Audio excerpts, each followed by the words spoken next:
The gunshot echoed across the dusty plains of Kingston, Wyoming Territory, 1875, as Penelope Cassidy clutched her infant daughter to her chest and ran through the night.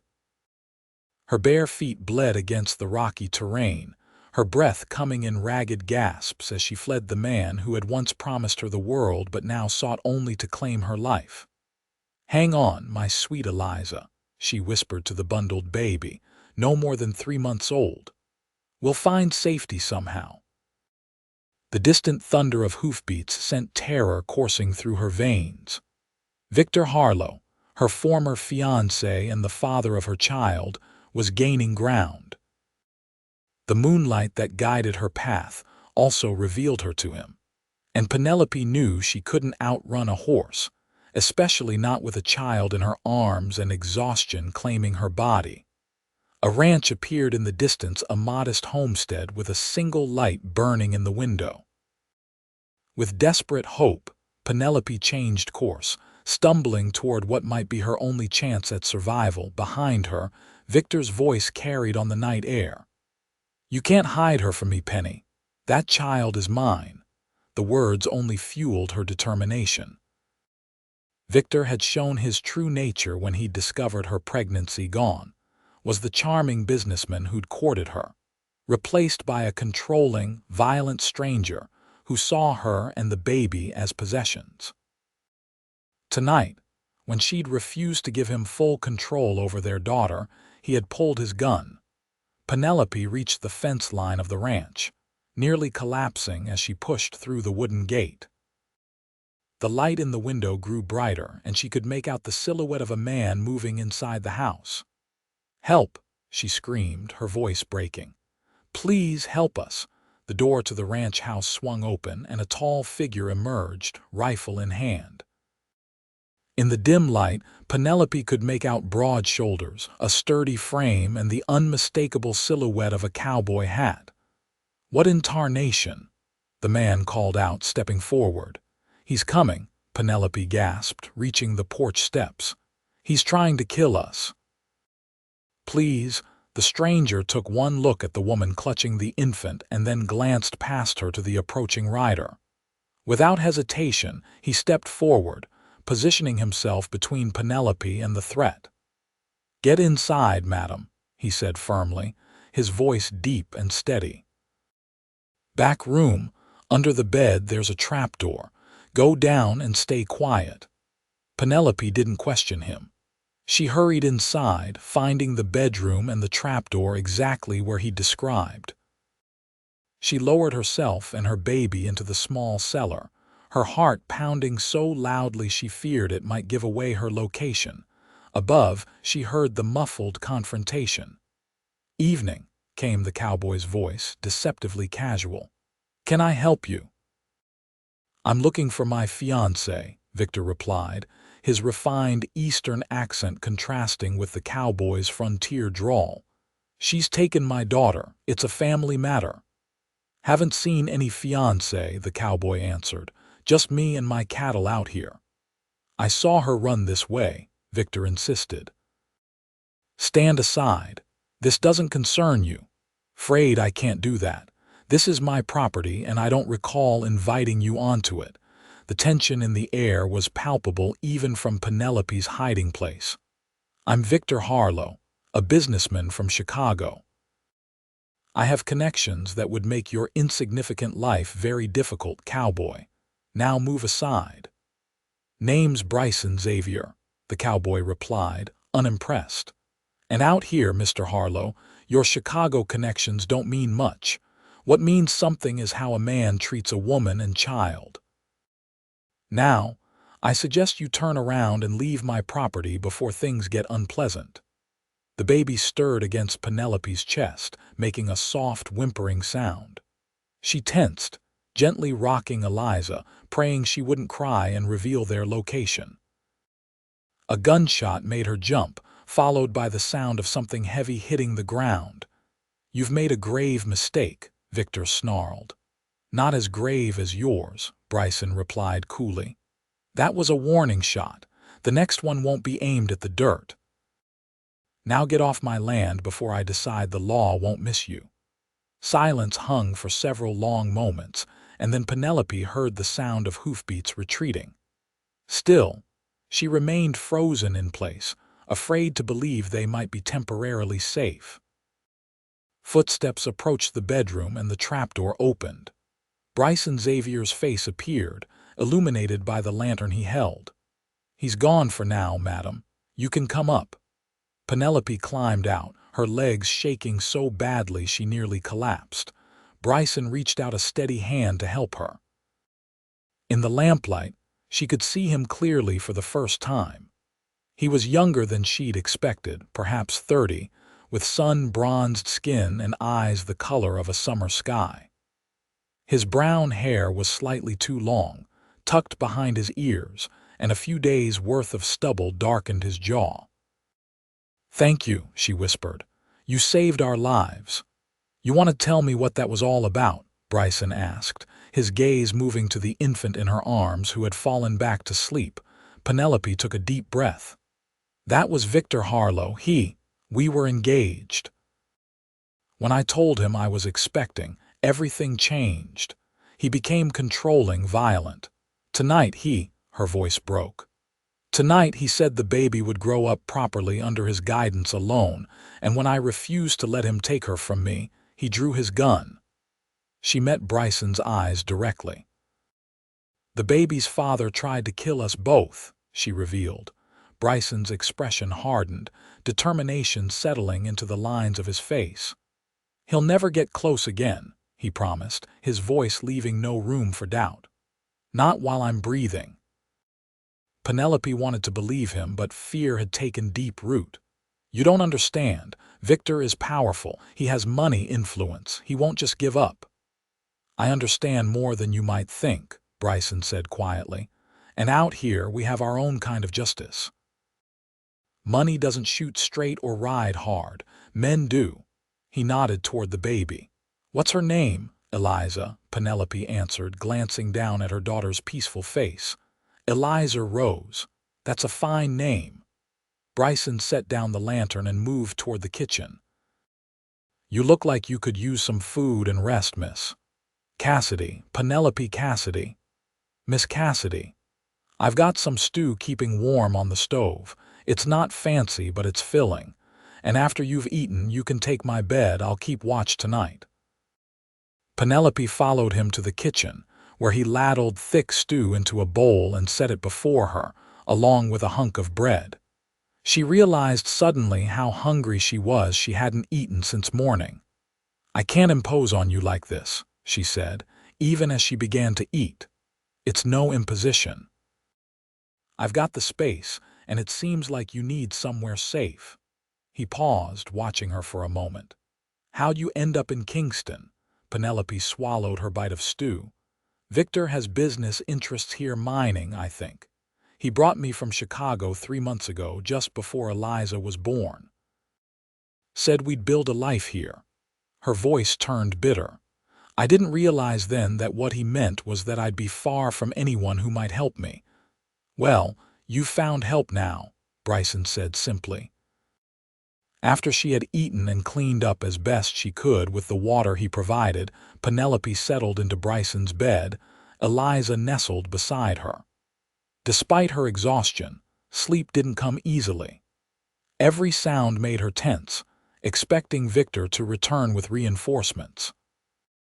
Through the window, she could see Bryson sitting on the porch, rifle across his lap, a silent sentinel against the dangers of the night. There was something reassuring about his presence, a steadiness that spoke of a man who kept his word. She wondered why he was alone out here, what his story might be. But those questions would wait for morning. For now, she allowed herself to close her eyes, knowing that for the first time in months, someone else was watching over her and her daughter. The morning light streamed through the simple curtains, waking Penelope from a fitful sleep. For a moment, disorientation gripped her until the events of the previous night came flooding back. She looked beside her, relieved to find Eliza still sleeping peacefully. The smell of coffee and cooking food drifted through the small house. Carefully, Penelope rose, straightened her torn and dirty dress as best she could, and picked up her daughter.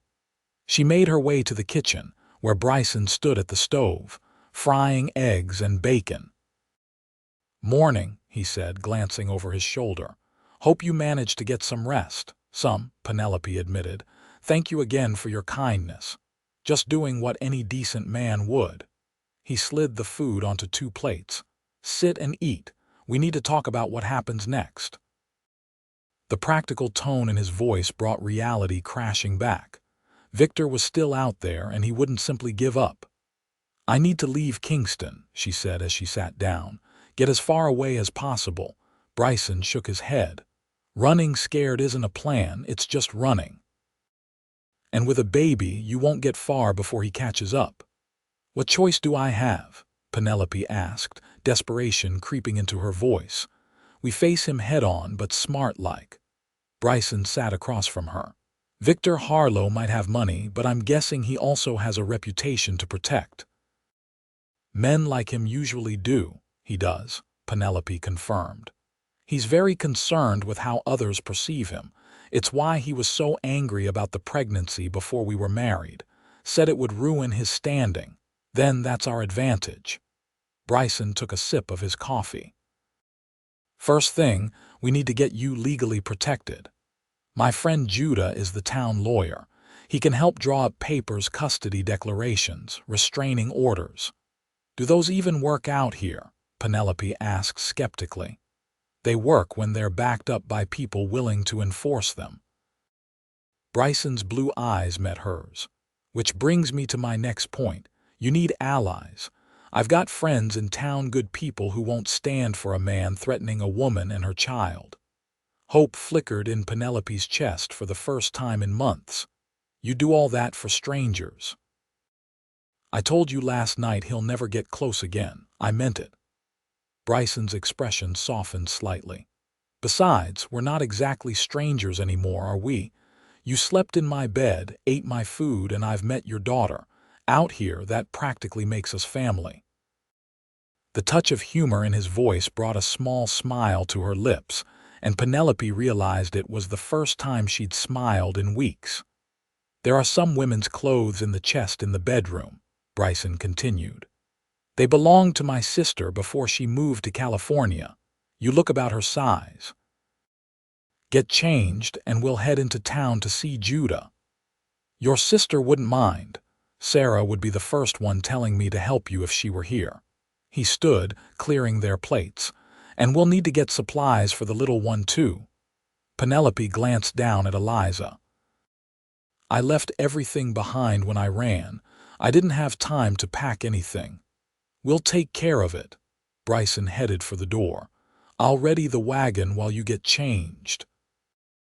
An hour later, they were on the road to Kingston, Penelope wearing a simple blue dress that fit her surprisingly well, and Eliza wrapped in a clean blanket Bryson had found.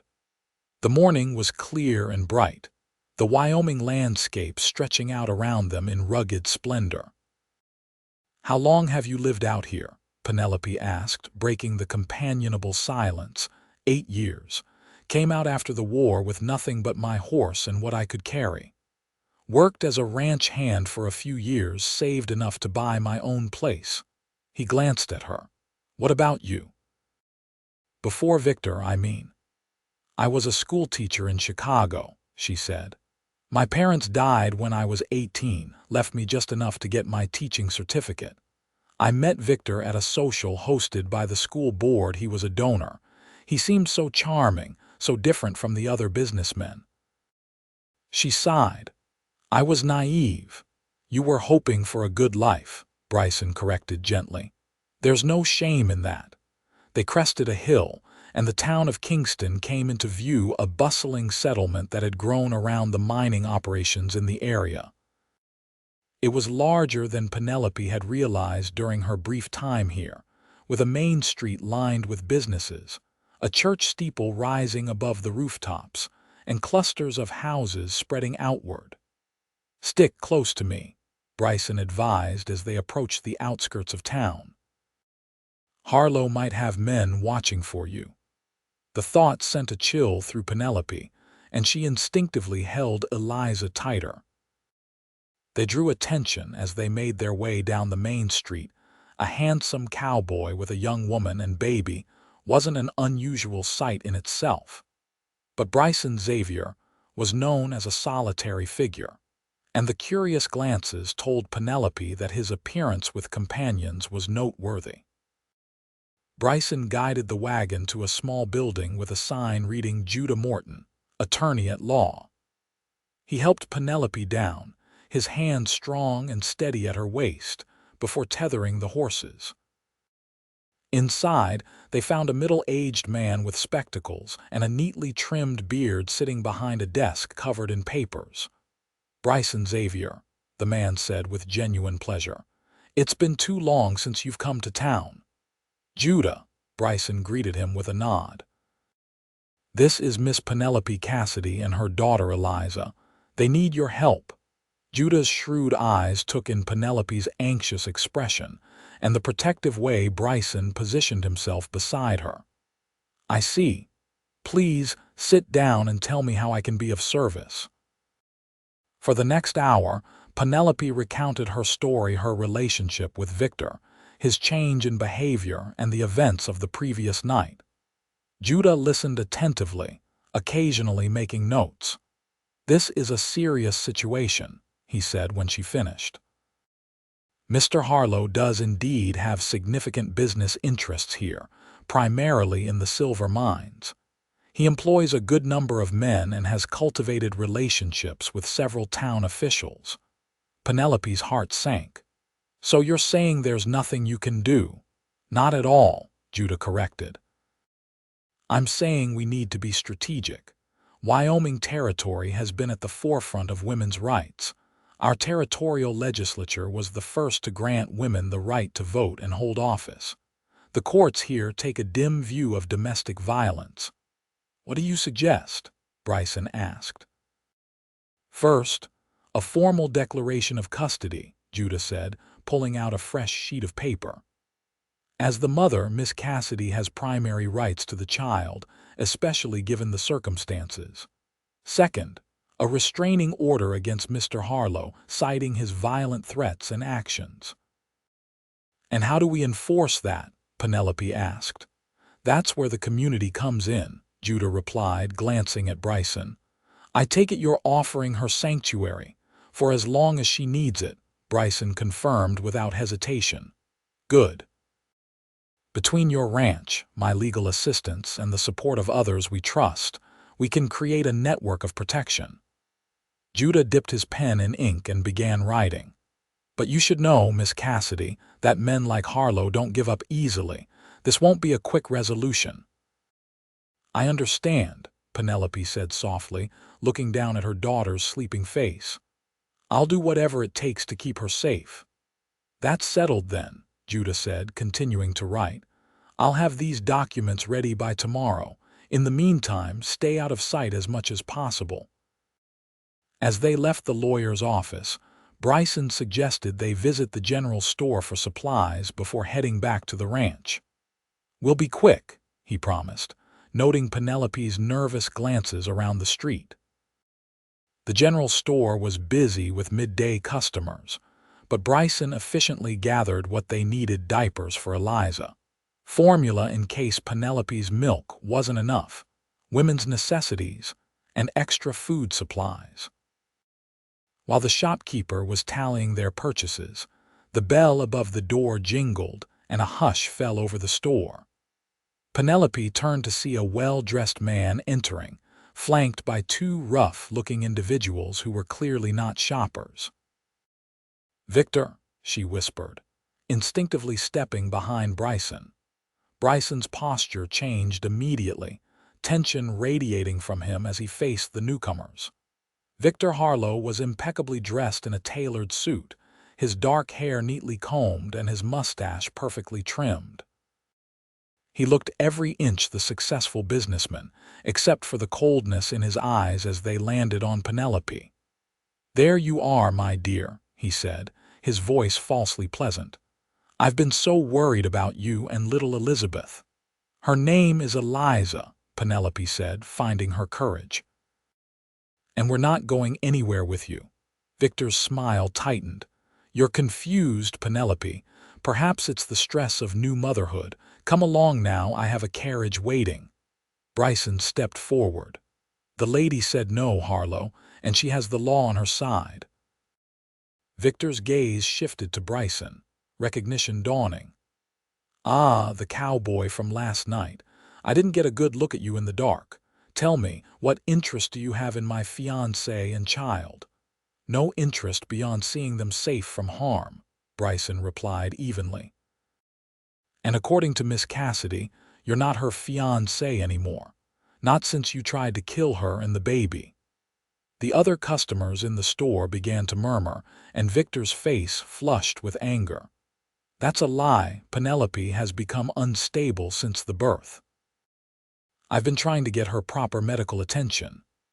"Is that why you were shooting at her last night?" Bryson challenged. Victor's hand moved toward his coat, but he stopped when he noticed the shopkeeper reaching beneath the counter, likely for a weapon of his own. "This is a private matter," Victor said through gritted teeth. "But make no mistake, I will have my daughter." "Not today," Bryson said firmly, "and not tomorrow either." For a moment, it seemed Victor might push the confrontation further, but after glancing around at the witnesses, he apparently thought better of it. "This isn't over," he warned, before turning on his heel and leaving, his men following. The store remained silent until the door closed behind them.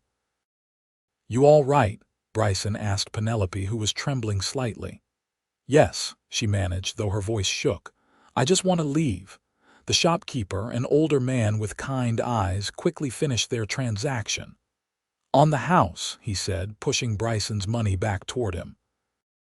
"Any friend of Bryson Xavier's is a friend of mine, and I never did like the look of that Harlow fellow." "Thank you, Ezekiel," Bryson said, nodding gratefully. They left the store and hurried back to the wagon, aware of the eyes watching them from various windows and doorways along the street. News would spread quickly in a town like Kingston. As they drove out of town, Penelope finally released the breath she'd been holding. "He won't stop," she said quietly. "He's always gotten what he wanted." "Not this time," Bryson promised. "And now more people know the truth about him." "That's important." When they reached the ranch, Bryson took extra precautions, checking the perimeter before allowing Penelope and Eliza inside. The confrontation in town had made it clear that Victor wasn't going to be easily deterred. "I'm going to teach you how to shoot," Bryson announced as they unpacked their supplies. Penelope looked up in surprise. "I've never held a gun before." "Then it's time you learned. Out here, it's a necessary skill, especially given your situation." He set aside a small revolver. This was Sarah's. It's lighter, good for beginners. The thought of using a weapon was frightening, but Penelope understood the necessity. "All right," she agreed. "When do we start?" "Tomorrow morning. For now, let's get you and Eliza settled properly." Together, they arranged the supplies, creating a comfortable space for the baby with what they had. Bryson proved surprisingly knowledgeable about the needs of an infant. "You seem experienced with babies," Penelope observed as he expertly fashioned a makeshift cradle from a drawer and some blankets. A shadow passed over his face. "Sarah had a little boy. I helped out when I could." The past tense and the sadness in his voice told Penelope not to press further. "Well, you're good at it," she said instead. That evening they shared another simple meal, and afterward Bryson brought out a bottle of whiskey, pouring small glasses for both of them.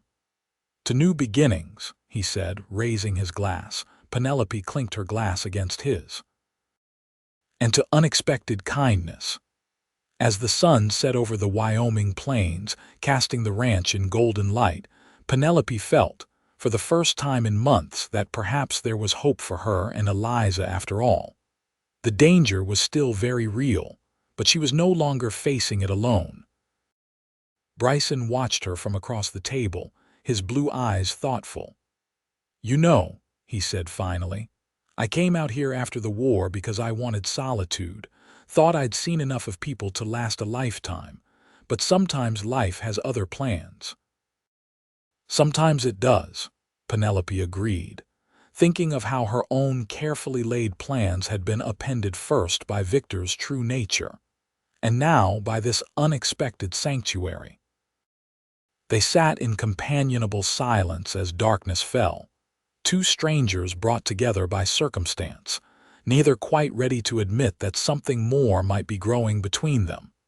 The next morning dawned clear and bright.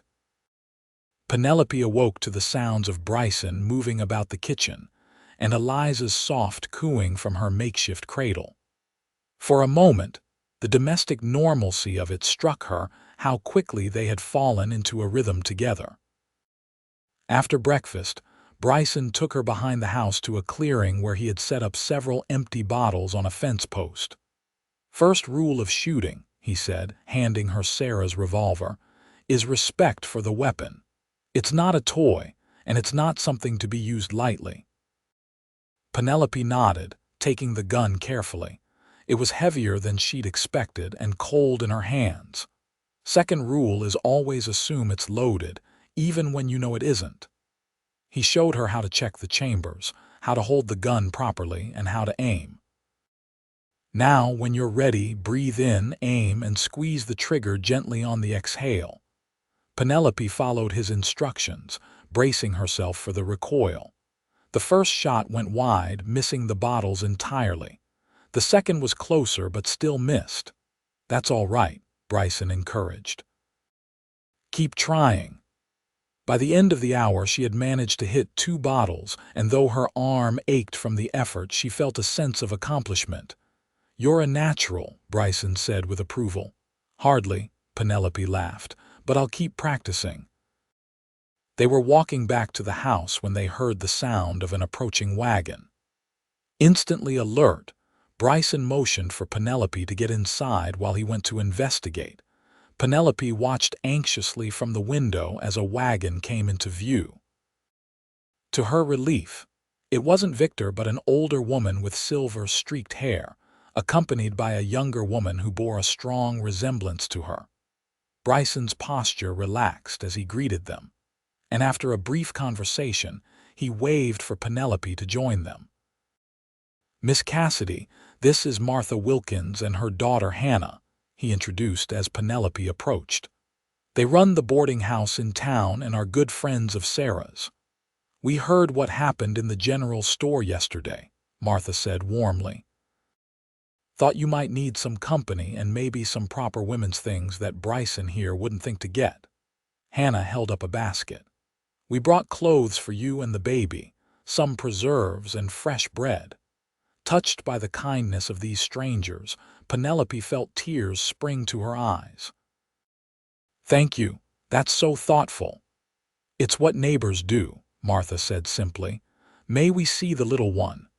Inside, the women fussed over Eliza, praising her healthy appearance and admiring her delicate features. Martha, who had raised 6 children of her own, offered practical advice about feeding and sleeping that Penelope gratefully absorbed. While the women talked, Bryson sat at the table, watching with an expression Penelope couldn't quite decipher, something between contentment and wistfulness. "You found yourself a good protector," Martha told Penelope quietly when Bryson stepped outside to check on the horses. "Bryson Xavier is known throughout the county as a man of his word. If he says he'll keep you safe, then that's exactly what he'll do." "I'm very grateful to him," Penelope said. "I don't know what would have happened if he hadn't taken us in." Martha patted her hand. "Just be careful with his heart, dear. He's had his share of hardship." Before Penelope could ask what she meant, Bryson returned and the conversation shifted. The Wilkins women stayed for lunch, and their presence filled the small house with warmth and laughter. It struck Penelope how natural it felt, sitting at Bryson's table surrounded by new friends, as if she belonged there. After they left, promising to return soon, Penelope found Bryson on the porch, staring out at his land. "They were lovely," she said, joining him. "It's kind of them to help. People out here stick together," Bryson replied. "It's how we survive." "Martha mentioned you've had hardships," Penelope said carefully. "I don't mean to pry, but—" Bryson was quiet for a long moment. "I had a wife," he finally said. "Rebecca. We were childhood sweethearts back in Pennsylvania. She followed me out here after the war, helped me build this place." His voice grew softer. "She died in childbirth 3 years ago, along with our son." "Bryson, I'm so sorry," Penelope whispered, her heart aching for him. "For a long time, I blamed myself for bringing her out here, away from proper doctors." He looked down at his hands. "Sarah came to help me through it, stayed for a year. But she has her own family to tend to now." Penelope understood now why he'd been so quick to help her and Eliza, why he seemed to innately understand her fear and determination to protect her child. "Thank you for telling me," she said simply, resisting the urge to take his hand. He nodded, and they sat in silence as the afternoon sun bathed the ranch in golden light. The next day, they returned to town to meet with Judah. The lawyer had prepared the documents as promised, and Penelope signed them with a steady hand. "I'll file these immediately," Judah assured them. "But you should know that Harlow has been making inquiries about legal proceedings of his own. He's claiming that you're mentally unstable, Miss Cassidy, and unfit to care for the child." Penelope's stomach twisted with fear. "Can he do that?" "He can try," Judah said grimly. "But without evidence, and with the statements I've collected about his threats against you, it won't be easy for him." "What statements?" Bryson asked. Several witnesses from the general store came forward, including Ezekiel himself. They all confirmed that Harlow was threatening and that Miss Cassidy was clearly afraid of him. Judah adjusted his spectacles. "Additionally, I've sent inquiries to Chicago about Mr. Harlow's background and business practices. If there are any skeletons in his closet, we'll find them." As they left Judah's office, Bryson suggested they visit the sheriff to ensure he was aware of the situation.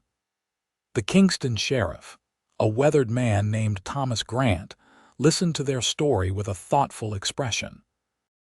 "I can keep an eye out," he said when they finished, "but my jurisdiction only extends so far. Out at Xavier's ranch, you're pretty much on your own." "We understand," Bryson said. "Just wanted to make sure you knew what was happening in case Harlow tries anything in town." Sheriff Grant nodded. "I'll spread the word to my deputies. And Xavier," he fixed Bryson with a stern look, "don't take the law into your own hands unless you absolutely have to." "Wouldn't dream of it, Sheriff," Bryson replied, though Penelope detected a note in his voice that suggested otherwise. They were nearly back to the wagon when a commotion further down the street caught their attention. A crowd had gathered outside the Silver Spur Saloon, and at its center stood Victor Harlow, gesturing angrily. "Stay here," Bryson instructed, handing Penelope the reins. "I'll see what's happening." "Be careful," she urged as he strode toward the crowd. Bryson returned a few minutes later, his expression grim. "Harlow's offering $100 to anyone who brings him information about your whereabouts. He's telling people you've kidnapped his child and that you're dangerous." Penelope's blood ran cold.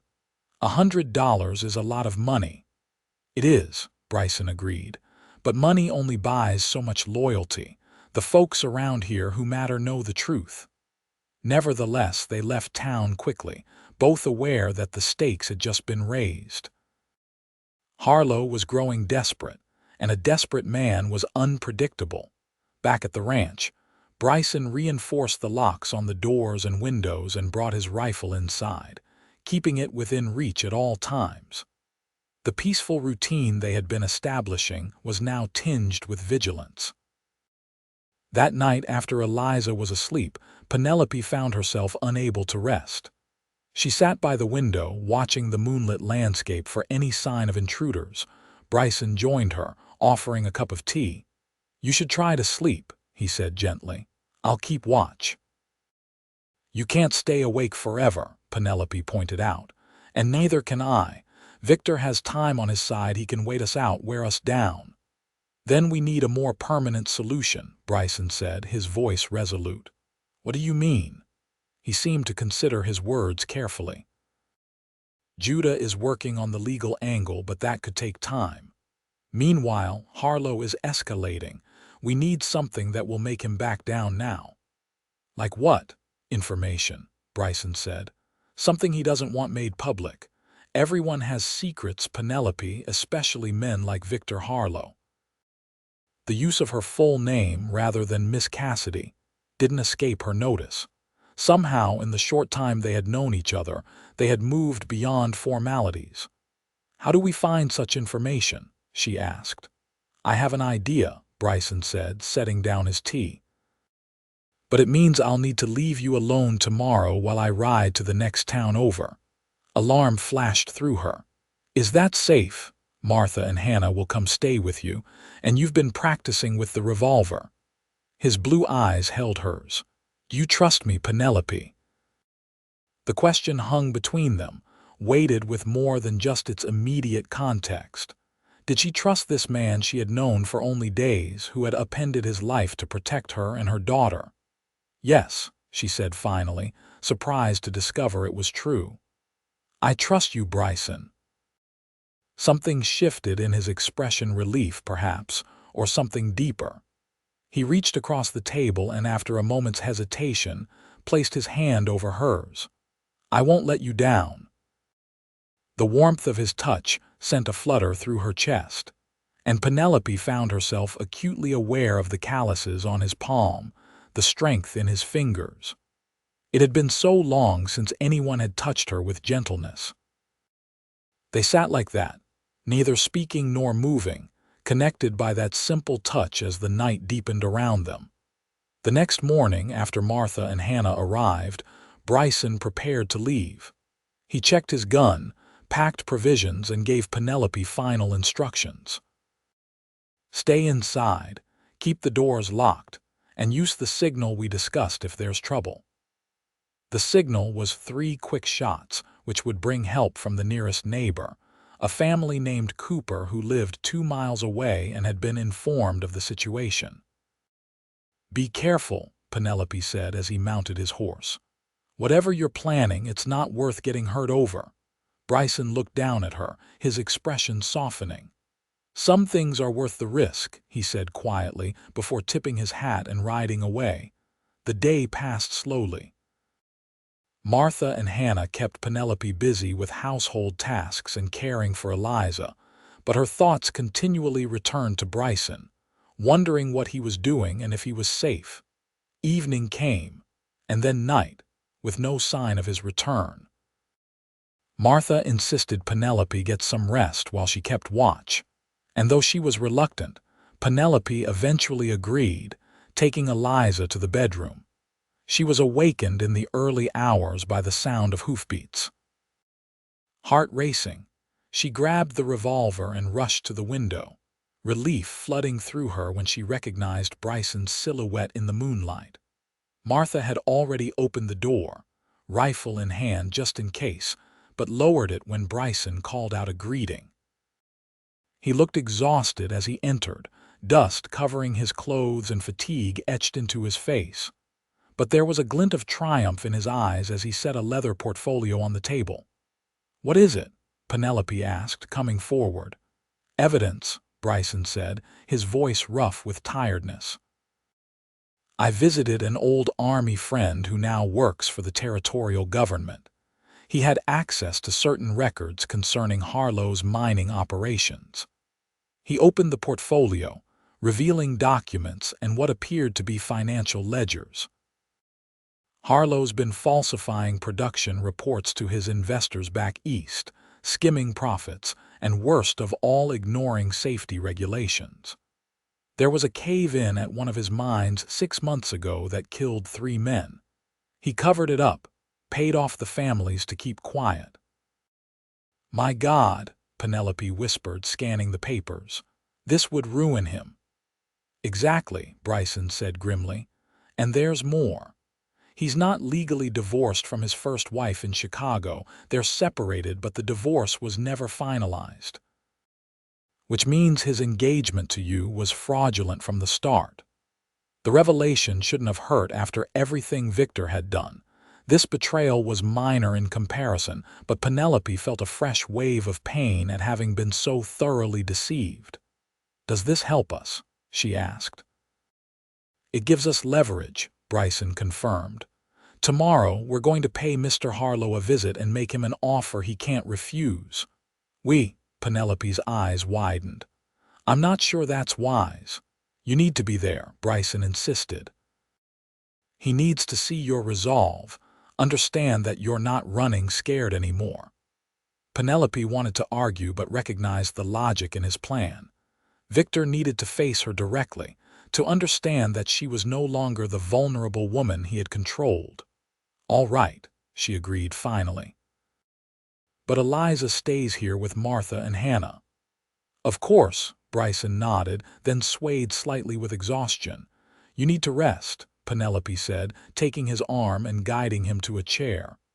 "When was the last time you slept?" "I'll be fine," he protested weakly. "You're no good to anyone if you collapse," she countered, her tone brooking no argument. "Lie down, even if just for a few hours." Too tired to resist, Bryson allowed her to lead him to the bedroom. As he stretched out on the bed, he murmured something Penelope couldn't quite catch. "What was that?" she asked, leaning closer. "Said you remind me of Rebecca," he mumbled, eyes already closing. "Strong, determined." The comparison to his late wife sent a wave of emotion through Penelope. Before she could respond, Bryson's breathing had deepened into sleep. She watched him for a moment, noting how the lines of worry eased from his face in slumber. Then, with a gentleness that surprised her, she removed his boots and pulled a blanket over him. In the main room, Martha was rocking Eliza, who had awakened for a feeding. "He's a good man," Martha said softly as Penelope took her daughter. "Yes," Penelope agreed, unable to deny it. "One of the best I've ever known."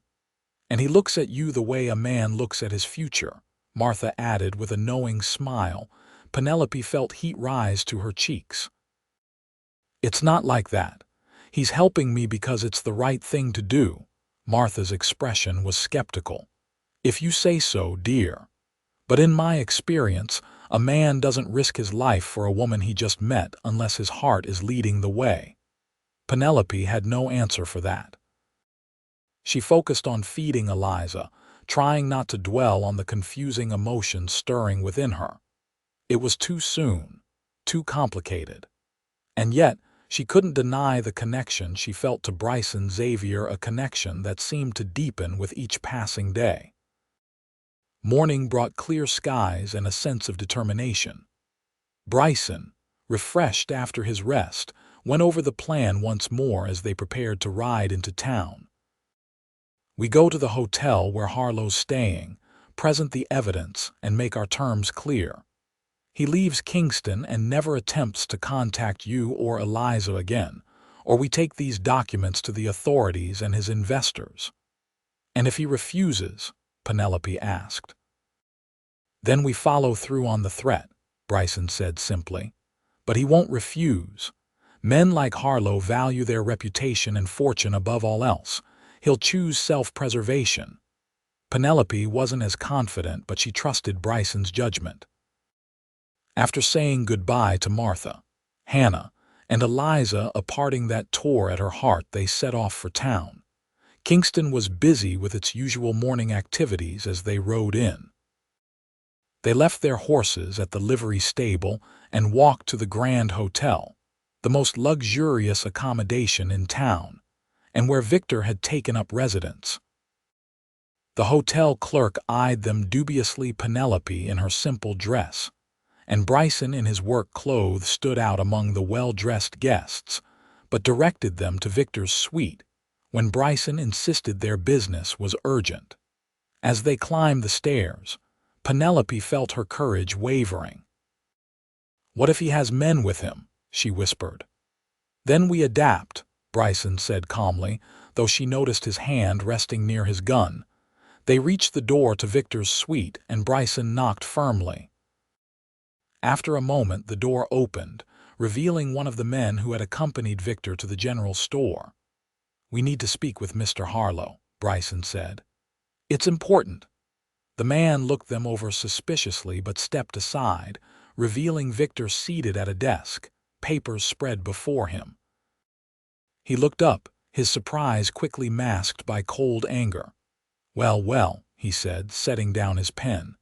"The kidnapper and her accomplice, bold of you to come here." "We're not here to argue, Harlow," Bryson said, stepping forward and placing the portfolio on the desk.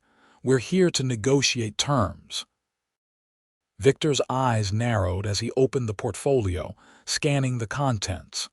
His face paled slightly as he recognized what he was seeing. "Where did you get these?" he demanded. "That doesn't matter," Bryson replied. "What matters is what we intend to do with them if you don't agree to our terms." Victor's jaw clenched. "Which are?" "You leave Kingston," Penelope said, finding her voice. "You return to Chicago or wherever else you please, but you stay away from me and my daughter forever. No legal claims, no harassment, no contact of any kind. And if I agree to this blackmail?"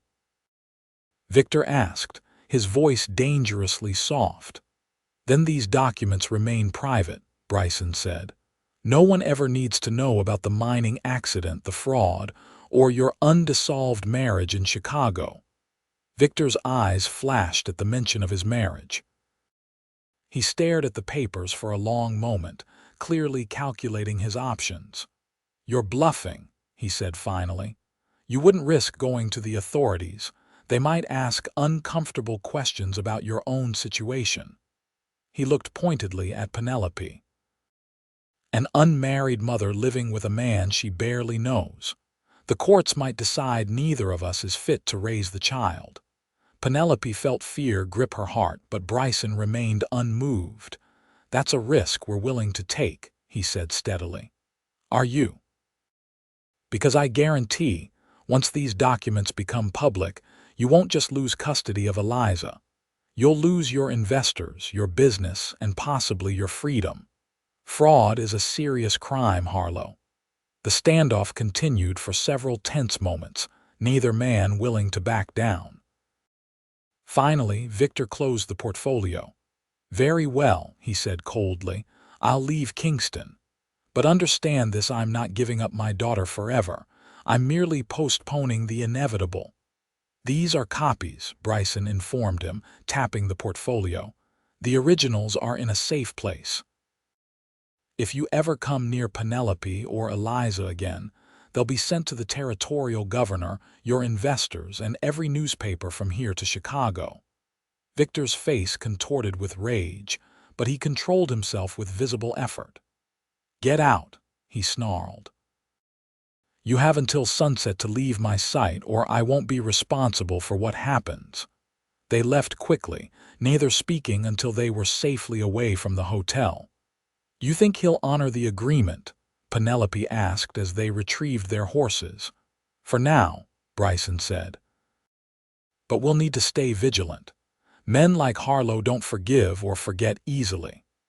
They rode back to the ranch in tense silence, both processing the confrontation and its implications. Victor's threat lingered in Penelope's mind. He hadn't truly given up, only retreated temporarily. Martha and Hannah greeted them anxiously, relieved to see them return safely. After recounting what had happened, Bryson suggested the Wilkins women stay for dinner, which turned into a small celebration of their apparent victory. Later, after their guests had departed and Eliza was asleep, Penelope joined Bryson on the porch. The night was clear, stars strewn across the vast Wyoming sky like diamonds on velvet. "Thank you," she said softly, For everything you've done." Bryson looked at her, his face half shadowed in the moonlight. "You don't need to thank me." "Yes, I do," Penelope insisted. "You took in two strangers, risked your life, and now your future is tied to our safety. That deserves gratitude." He was quiet for a moment, then said, "When Rebecca died, I thought I was done with caring about anyone. It hurt too much to lose her." His voice grew softer. "But then you arrived on my doorstep with Eliza, and something changed." The admission hung in the air between them, charged with meaning. "Bryson," Penelope began, unsure what she wanted to say but feeling she needed to say something. "You don't have to respond to that," he interrupted gently. "It's too soon, I know. You've been through hell with Harlow, and the last thing you need is another man making claims on your life." "That's not what I was going to say," Penelope said, finding courage in the darkness. "I was going to say that when Victor changed, I thought I'd never trust a man again. But I trust you, and that scares me almost as much as Victor does." Bryson turned to face her fully, his blue eyes searching hers. "Why does it scare you?" "Because trust makes you vulnerable," she whispered. "And I can't afford to be vulnerable right now, not with Eliza depending on me." "Trust doesn't always make you vulnerable," Bryson countered. "Sometimes it makes you stronger. It gives you allies, people to stand with you when things get hard." His words resonated with her, challenging the fear that had taken root during her time with Victor. "I don't know what happens next," Penelope admitted. "I don't know if Victor will keep his word or if we'll ever truly be safe." "I do," Bryson said with quiet certainty. "We stay alert, we build a life, and we face whatever comes together." He hesitated, then added, "If that's what you want." The implication was clear. He was offering not just protection but a future, a partnership beyond their current arrangement. Before Penelope could respond, a sound in the distance caught their attention: hoofbeats, approaching fast. Bryson was on his feet instantly, gun drawn. "Get inside," he ordered. "Wake Martha and Hannah and get ready to leave if necessary." Penelope hurried into the house, heart pounding as she gathered Eliza and alerted the other women. Through the window, she could see Bryson positioning himself near the corner of the porch, ready to confront whoever was approaching. The rider came into view, a single horseman galloping hard. As he neared, Penelope recognized Judah Morton, the lawyer. Bryson lowered his gun as Judah reined in his horse, dismounting quickly. "Xavier," he called, his voice urgent, "we have a problem." Penelope stepped onto the porch, Eliza clutched to her chest. "What's happened?" Judah removed his hat, wiping sweat from his brow. "Harlow left town right after you visited him, but not before filing a formal complaint with the territorial court claiming you kidnapped his child, Miss Cassidy. He's got a judge's order for the return of Eliza." "That's impossible," Bryson protested. "Our agreement means nothing legally," Judah interrupted. "And there's more. The sheriff received a telegram from Chicago.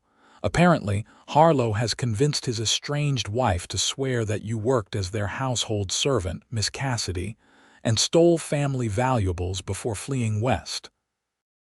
The accusation was so absurd that Penelope would have laughed if the situation weren't so dire. "That's a lie. I never even met his wife." "I believe you," Judah said grimly, "but it creates a legal complication. The sheriff is obligated to investigate the theft claim, and the judge's order regarding Eliza is enforceable." "When?" Bryson demanded. "The sheriff plans to ride out here tomorrow morning." Judah hesitated. "There's one more thing. Harlow hired men before he left rough types from the mine. They're not bound by any legal constraints." The implication was clear. Victor had set in motion both legal and illegal means to reclaim Eliza and possibly to exact revenge. "We need to leave," Bryson said decisively. "Tonight." "And go where?" Penelope asked, desperation edging her voice. West, Bryson replied. My sister's place in California. Harlow has no influence there, and by the time he traces us, we can establish ourselves, build a new case with local authorities. Penelope looked around at the ranch that had become a sanctuary, at Martha and Hannah who had become friends, at Judah who had risked his reputation to help them. I can't ask you to abandon your home, she said to Bryson. It's just a place, he said firmly. What matters is keeping you and Eliza safe. Martha stepped forward, practical as always. We'll need provisions, supplies for the baby. Hannah and I can help gather what you need. Within the hour, they had packed essential supplies, food, clothing, money Bryson had saved, and the precious documents that incriminated Victor.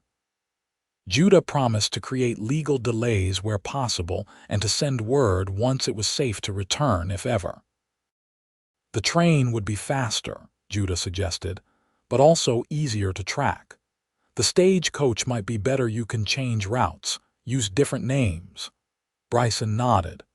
We'll take the wagon as far as the next town, then catch the stage from there. Less chance of being recognized immediately. As dawn approached, they were ready to depart. Martha hugged Penelope tightly. You're strong, child, stronger than you know, and you've got a good man beside you. Judah shook Bryson's hand. I'll send word when I can, and I'll do what's possible to clear your names.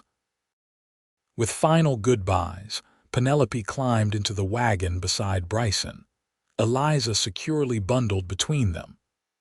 As they pulled away from the ranch, Penelope glanced back at the small house that had offered them hope and safety, wondering if they would ever see it again.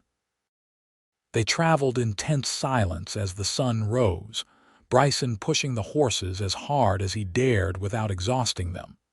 They avoided the main roads, taking less traveled paths that wound through the rugged terrain.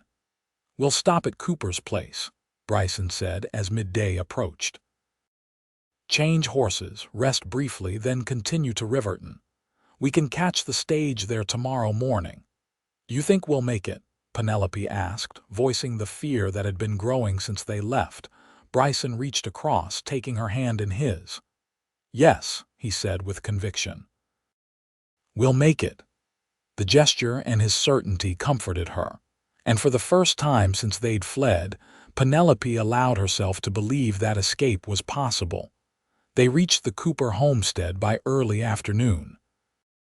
The family welcomed them warmly, offering food, fresh horses, and a place to rest. While Penelope tended to Eliza, Bryson took Thomas Cooper aside, explaining their situation in hushed tones. You can count on us, Cooper assured him. If anyone comes asking, we haven't seen you in weeks. After an hour's rest, they continued their journey, now with fresher horses and additional supplies provided by the Coopers. The terrain grew more challenging as they left familiar territory, but Bryson navigated with confidence, having traveled these routes during his early years in Wyoming.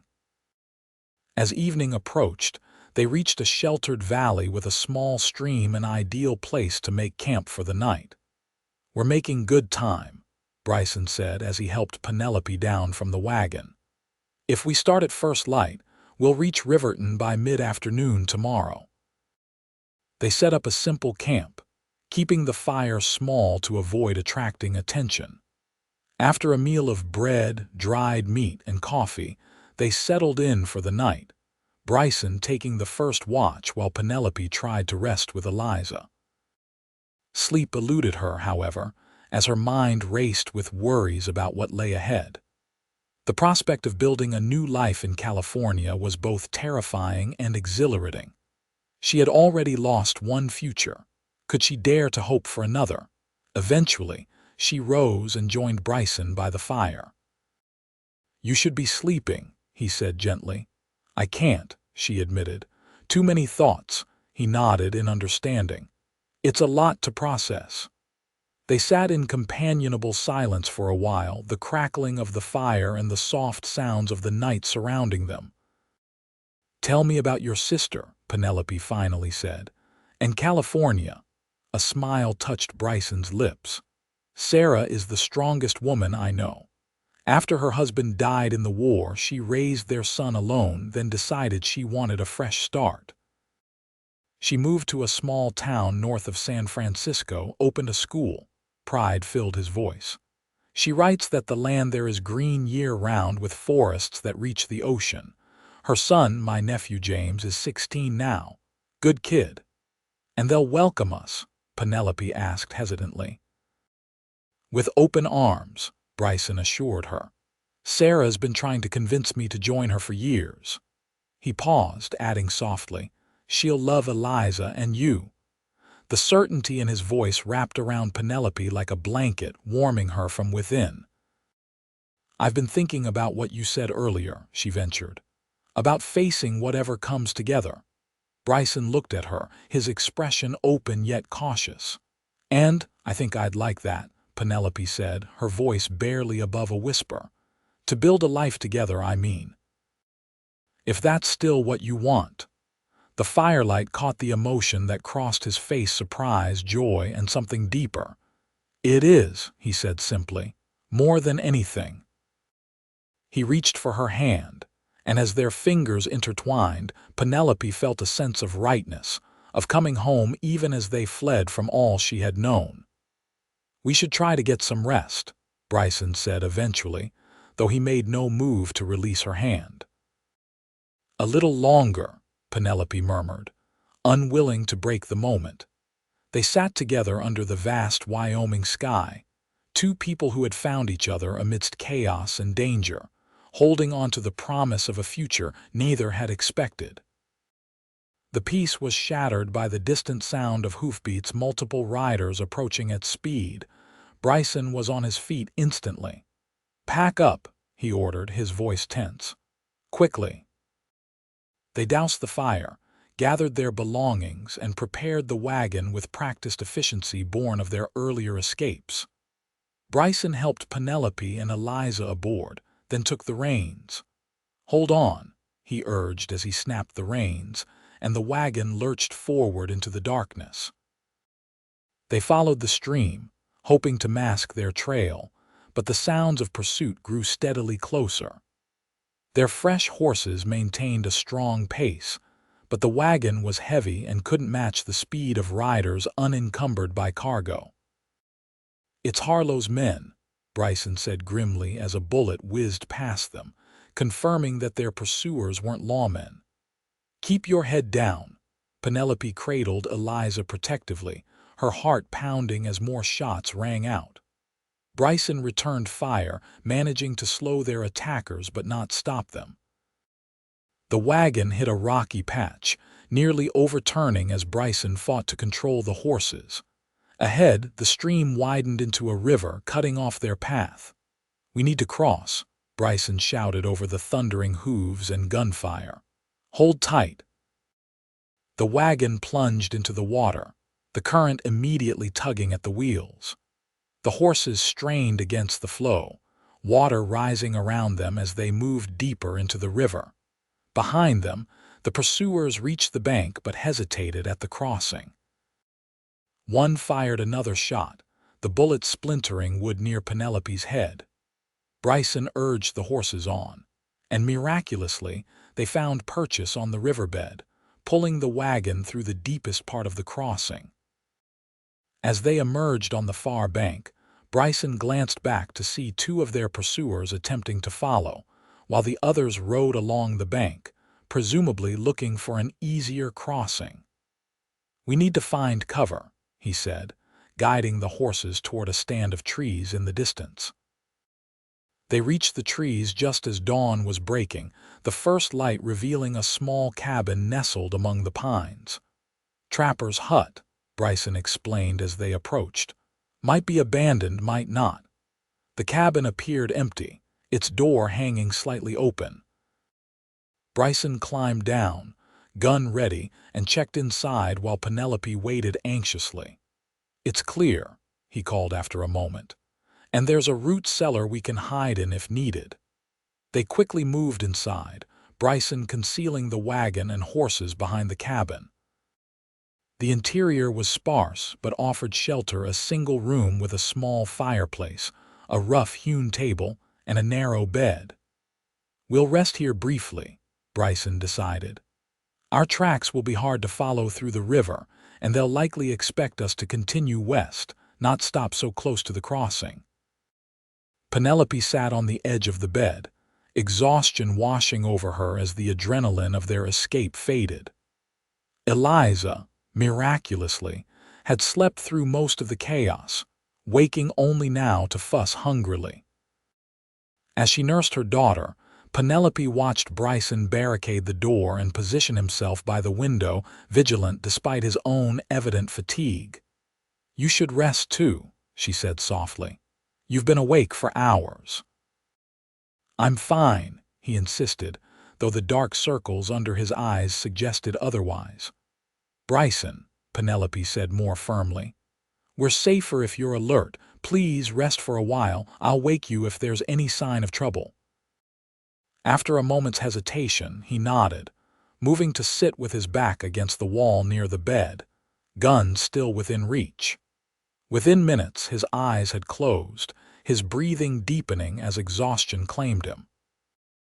Penelope watched over both Bryson and Eliza as the morning light strengthened, casting long shadows through the cabin's small windows. The quiet was almost eerie after the frantic pace of their escape. She must have dozed off herself, for she woke with a start to the sound of voices outside. Panic surged through her as she realized Eliza was no longer in her arms. Then she saw her daughter safely cradled in Bryson's lap as he crouched by the window, fully alert. He motioned for silence, then gestured toward the trapdoor leading to the root cellar. Penelope nodded in understanding, moving quietly to open it while Bryson gathered their essential belongings and Eliza. The voices grew closer: 2 men, perhaps 3, discussing which direction to search next. They hadn't discovered the cabin yet, but it seemed only a matter of time. Bryson handed Eliza to Penelope, then helped them down into the cellar, a small earthen space with shelves of preserved foods and a narrow air shaft providing minimal light. "Stay quiet," he whispered. "I'll lead them away from here, then circle back." "No," Penelope grabbed his arm. "It's too dangerous. Stay with us." The conflict in his eyes was evident, but before he could respond, the sound of footsteps on the cabin's porch settled the matter. There was no time for him to leave without being seen. Bryson descended into the cellar, pulling the trapdoor closed above them. They huddled together in the darkness as the cabin door creaked open and heavy boots thumped across the floor above. "Looks abandoned," a gruff voice said. "Check everything," another replied. "Harlow's paying good money to find them." Penelope held her breath as the men moved around the cabin, opening cupboards and searching the single room. Eliza stirred against her chest, and Penelope gently rocked her, praying she wouldn't cry. A board creaked directly above the trapdoor, and dust filtered down as someone stood on it. "What about under the floor?" the first voice suggested. Bryson tensed beside her, his hand moving to his gun. Penelope clutched Eliza tighter, fear threatening to overwhelm her. Then, unexpectedly, a new voice called from outside. "Riders coming. Looks like a posse." The men above cursed, their footsteps hurrying toward the door. "Might be the law from Kingston," one said. "We'd better scatter." The sound of retreating boots was followed by the thud of the cabin door, then the rapid hoofbeats of men riding away. They remained frozen in the cellar, unsure if the interruption was genuine or a trick to lure them out. After what felt like an eternity, Bryson whispered, "I'm going to check." Before Penelope could object, he was pushing up the trapdoor, gun at the ready. "It's clear," he reported after a tense moment. "And there is a group of riders approaching, but they're still distant." They emerged from the cellar, Penelope squinting in the sudden brightness. Through the window, she could see a dust cloud on the horizon, several riders moving steadily toward the cabin. "Could be more of Harlow's men," Bryson said. "Or it could be the sheriff's posse. Either way, we should be gone before they arrive." They quickly gathered their belongings and hurried to the wagon. Bryson helped Penelope aboard, then took the reins, guiding the horses away from the cabin through the dense trees, using the forest to shield their departure. They traveled for hours, avoiding open country where possible, always alert for signs of pursuit. By late afternoon, they had reached the outskirts of Riverton, a growing town that served as a transportation hub for the region. "The stage leaves at dawn," Bryson said as they approached the town. "We'll need to sell the wagon and horses, get tickets, and find somewhere safe to stay tonight." Riverton was busy with the usual activities of a frontier town: freighters unloading supplies, locals going about their business, travelers arriving and departing. They attracted little attention as Bryson sold the wagon and horses to a livery stable owner for a fair price. At the stage office, they secured passage on the morning coach bound for Rawlins, where they would connect with the Transcontinental Railroad heading west.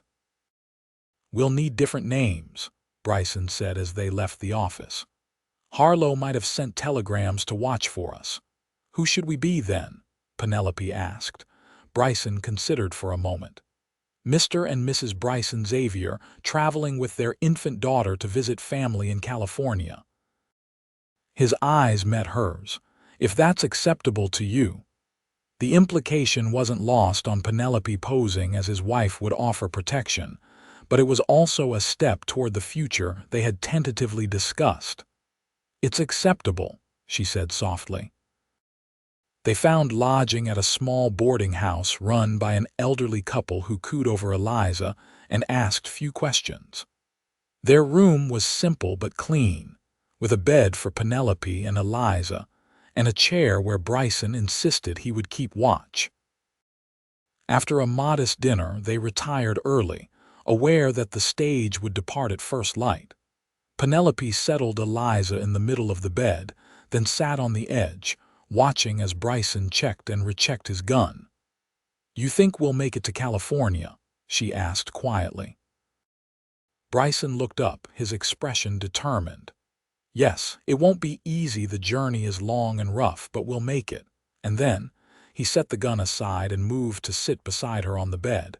"And then we build a life, a real one, not just running and hiding." He took her hand, his touch gentle. "Penelope, I know this isn't how either of us planned things, but when you came into my life, something changed. I started to see a future again." The sincerity in his voice touched something deep within her. "I feel the same," she admitted. "After everything with Victor, I was lost, afraid. But you showed me what a good man truly is." Their eyes held, and in that moment, the pretense of being husband and wife seemed less like a necessary deception and more like an inevitable truth. Bryson leaned forward slowly, giving her time to pull away if she wished. Instead, Penelope closed the distance between them, their lips meeting in a kiss that was both tender and promising. When they parted, Bryson rested his forehead against hers. "When we reach California," he said softly, "I'd like to make our arrangement official, if you'll have me." Penelope smiled, a warmth spreading through her chest that had nothing to do with fear or danger. "I will," she whispered. "I'll have you." The morning brought renewed determination. They boarded the stagecoach without incident, settling into their roles as Mr. and Mrs. Xavier with practiced ease. The other passengers, a businessman, a minister and his wife, and two young men heading west to seek their fortunes, paid them little mind beyond polite introductions. As the coach pulled away from Riverton, Penelope allowed herself to feel a cautious optimism. With each mile they traveled westward, Victor's influence diminished. By the time they reached California, they would be beyond his reach, free to start anew. The journey was long and arduous, 4 days by stagecoach to Rawlins, then another 10 by train to reach San Francisco. Along the way, They remained vigilant, watching for anyone who might be following them, but no threat materialized. Perhaps Victor had abandoned his pursuit, or perhaps the legal complications Judah had promised were keeping him occupied. Whatever the reason, by the time they stepped off the train in San Francisco, it seemed they had truly escaped. Sarah Xavier was waiting for them at the station, a tall woman with Bryson's blue eyes and an infectious smile. She embraced her brother warmly, then turned to Penelope with open arms. "Welcome to the family," she said, enveloping Penelope in a hug before bending to coo over Eliza. "She's beautiful, just perfect." The acceptance was immediate and unconditional, bringing tears to Penelope's eyes.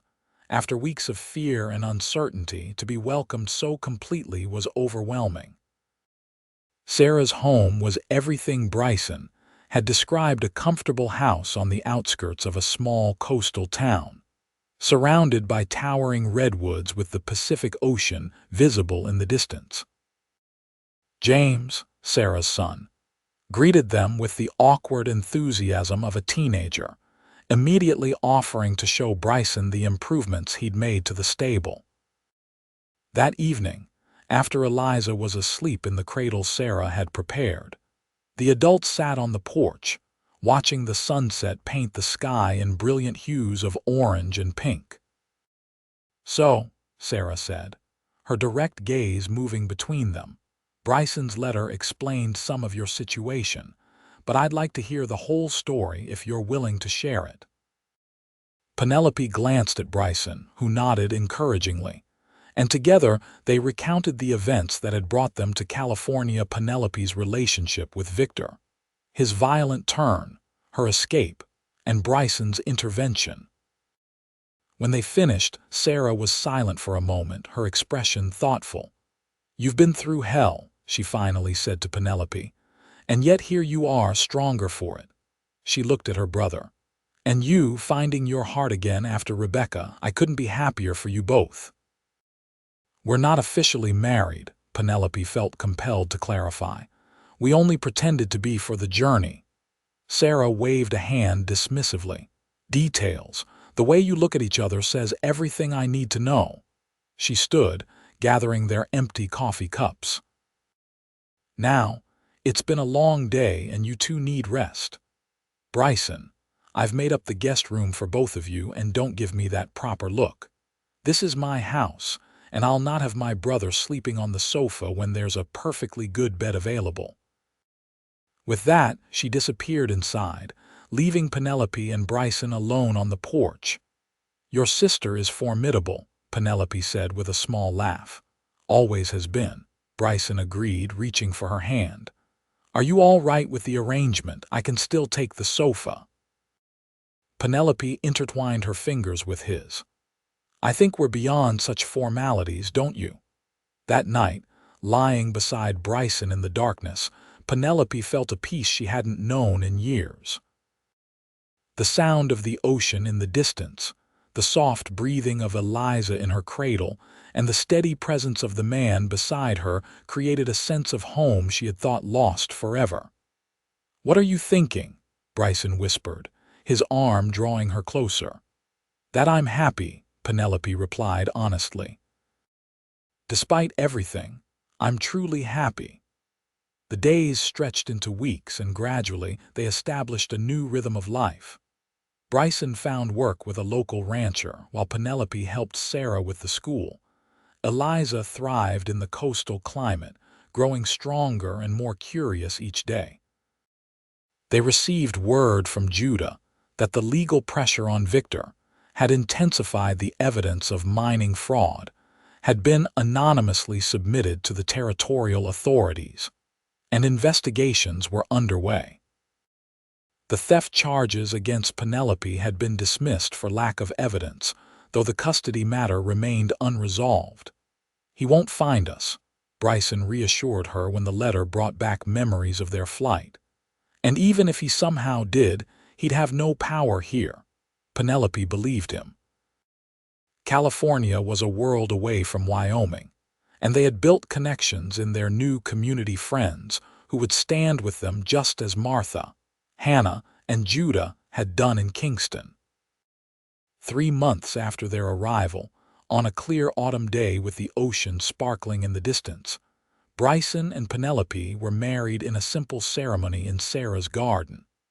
James stood as best man, while Sarah held Eliza, who babbled happily throughout the proceedings. "I, Bryson, take you, Penelope, to be my wife," he said, his voice steady as he slipped a simple gold band onto her finger. "To protect and cherish, to stand beside through whatever comes, for all the days of my life." "I, Penelope, take you, Bryson, to be my husband," she responded, her heart full. "To trust and honor, to build a life and family with for all the days of my life." The local minister pronounced them husband and wife, and as Bryson kissed her, Penelope felt the last shadows of her past receding, replaced by the bright promise of their future together. The celebration afterward was modest but joyful, a meal with close friends, music provided by James and some local boys on fiddles and guitars, and dancing that continued until the stars emerged in the night sky. Later, as they walked along the beach, Eliza sleeping soundly at Sarah's house, Bryson pulled Penelope close. "Happy?" he asked, echoing their conversation from weeks before. "More than I thought possible," she answered truthfully. "And you?" "I have everything I never knew I wanted," he said, his voice rich with emotion. "A beautiful wife, a daughter to raise as my own, a community where we belong." They stopped to watch the moonlight playing across the waves, the vastness of the ocean a reminder of how far they had come from the dusty plains of Wyoming. "You ever miss your ranch?" Penelope asked, knowing he had left behind everything he had built. Bryson considered the question. "Sometimes," he admitted. "It was a good piece of land, but a ranch is just a place. Home is where you and Eliza are." The sentiment warmed her heart. "Perhaps someday we could have our own place here," she suggested. "Not as large, perhaps, but somewhere that's ours." "I'd like that," Bryson agreed. James mentioned that old Peterson property might be coming available, good pasture, small house that needs work, but solid bones. They continued their walk, discussing possibilities for their future, a homestead of their own, perhaps more children to join Eliza, a life built on their own terms.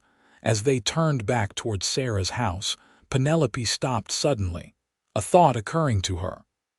"What is it?" Bryson asked, concern in his voice.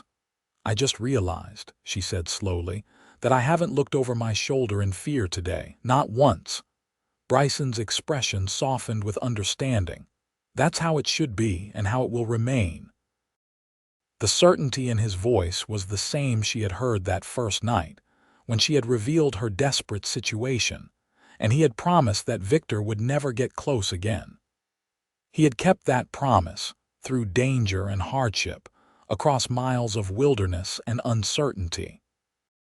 Standing on that peaceful beach, Penelope knew that whatever challenges lay ahead and life would surely bring its share, they would face them together, with the strength they had forged through their unlikely journey from strangers to family. 2 years later, Bryson and Penelope Xavier stood on the porch of their own home, a modest but comfortable farmhouse on 10 acres of land, just outside town. The Peterson property had indeed become available, and with Sarah's help and Bryson's hard work, they had transformed it into a thriving small ranch with dairy cows, chickens, and 2 fine horses.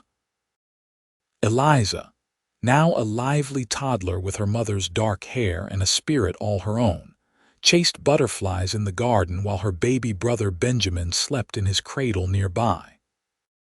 Born 8 months earlier, Benjamin had his father's blue eyes and a calm temperament that contrasted with his sister's energy.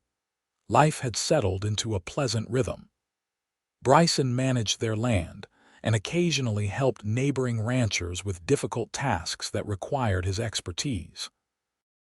Penelope had started a small school in their home, teaching the children of nearby farms whose families couldn't easily reach town each day.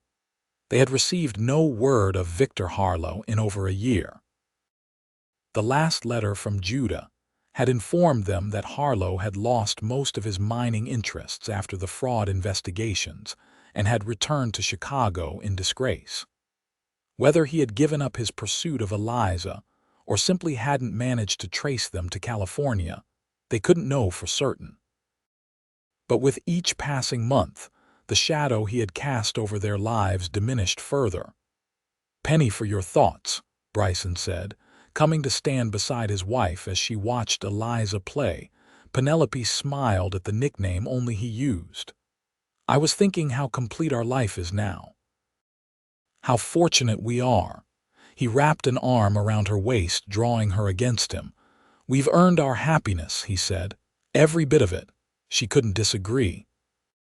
They had fought for this peace, this home, this family, this love that had grown from desperate circumstances into something enduring and true. "Mama, Papa, look," Eliza called, proudly holding up a caterpillar she had discovered on a leaf.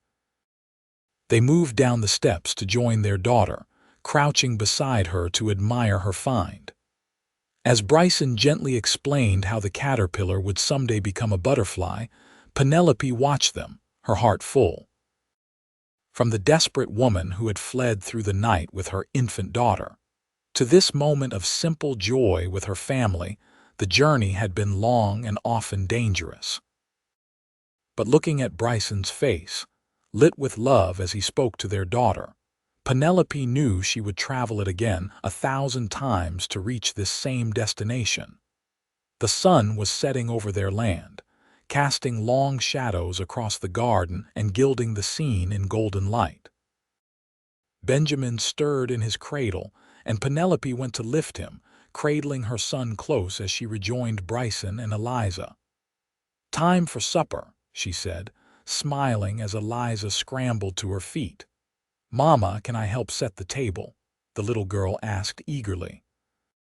"Of course you can," Penelope agreed, exchanging a proud glance with Bryson. As they walked toward the house together, Penelope felt a profound gratitude for this life. They had built a life where her children would grow up knowing only love and security, where the threat that had once defined her existence had been replaced by the certainty of Bryson's steadfast devotion. The baby's father had tried to kill them both, but he had failed. And in that failure, Penelope had found a love deeper and truer than she had ever imagined possible. The door closed behind the Xavier family, shutting out the gathering darkness as they settled into the warmth of their home, safe in the knowledge that they had not merely survived, but triumphed together.